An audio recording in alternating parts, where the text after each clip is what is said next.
Shri doctor Mohan Varghese, താങ്കൾ തന്നെ ശ്രദ്ധിച്ചു കാണും, ഒരുപാട് മലയാളികളാണ് ഈ വിമാനത്താവളങ്ങളിലടക്കം കുടുങ്ങിയിരിക്കുന്നത് എന്നുള്ളതാണ്. ഈ വ്യോമ ഗതാഗതമൊക്കെ പൂർണ്ണമായും താറുമാറാകുന്ന ഒരു അവസ്ഥ, അവരുടെ ജോലിക്കാര്യത്തിലൊക്കെ വല്ലാത്തൊരു പ്രതിസന്ധി നിലവിലുണ്ട് എന്നുള്ളതാണ്. പലരും വളരെ ചുരുങ്ങിയ ദിവസങ്ങളിലേക്ക് നാട്ടിൽ അവധിക്ക് വന്നവരുണ്ട്. അവർക്ക് മടങ്ങിപ്പോകാൻ സാധിക്കുമോ എന്നുള്ള ആശങ്കയൊക്കെ ഇന്നലെ നമ്മുടെ പല പ്രേക്ഷകരും പങ്കുവച്ചിരുന്നു എന്നുള്ളതാണ്. എങ്ങനെയാണ് നിലവിലത്തെ ഒരു സാഹചര്യം നമുക്ക് മറികടക്കാൻ സാധിക്കുന്നത്? ഒപ്പം ഈ വ്യോമ ഗതാഗതം അതൊരു പഴയ രീതിയിലേക്ക് എത്താൻ അത് എത്ര ദിവസം എടുത്തേക്കും?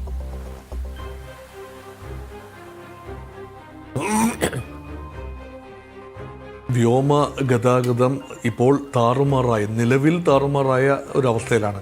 യഥാർത്ഥത്തിൽ ഈ പല രാജ്യങ്ങളും അവരുടെ വ്യോമപാത ഏതാണ്ട് പൂർണ്ണമായി, ചില രാജ്യങ്ങൾ ഭാഗികമായി അടച്ചു.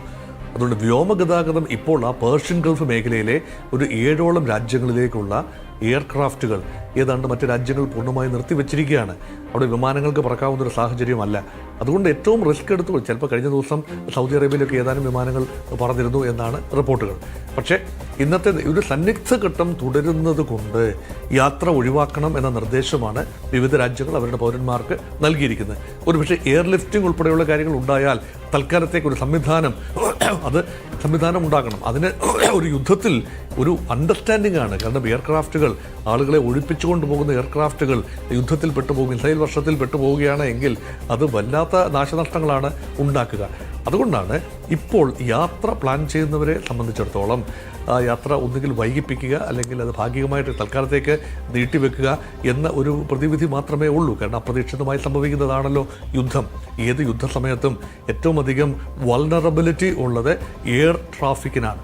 അതുകൊണ്ട് എയർ ട്രാഫിക്ക് സുഗമമാകണമെങ്കിൽ ഏതാനും ഈ യുദ്ധത്തിൻ്റെ ഗതിവിഗതികളെ കുറിച്ച് കൂടുതൽ കൃത്യമായ ഒരു നിഗമനത്തിലെത്തിയെങ്കിൽ മാത്രമേ യഥാർത്ഥത്തിൽ എയർ ട്രാഫിക്കിനെ കുറിച്ചൊരു ധാരണയുണ്ടാകൂ. കാരണം കേരളത്തിൽ ഏതാനും 10,000-ഓളം പേര് മാത്രമാണ് ഇന്ത്യൻ പൗരന്മാർ ഇറാനിലുള്ളത്.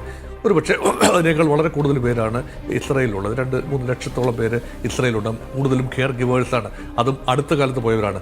അതിനേക്കാളൊക്കെ എത്രയോ കൂടുതലാണ് ഗൾഫ് രാജ്യങ്ങളിലുള്ള ഇന്ത്യൻ പൗരന്മാർ.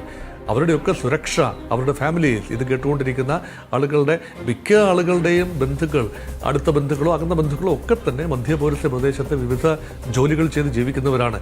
അവരുടെയൊക്കെ സുരക്ഷയെക്കുറിച്ച് ആശങ്കയുണ്ട്. കേരളത്തിലിരുന്നു കൊണ്ട്, കേരളത്തിൻ്റെ ഒരു സുരക്ഷിതത്വത്തിൽ ഇരുന്നുകൊണ്ടാണ് ഇത് പറയുന്നത്. പക്ഷേ അത് ആശങ്കയുണ്ട്.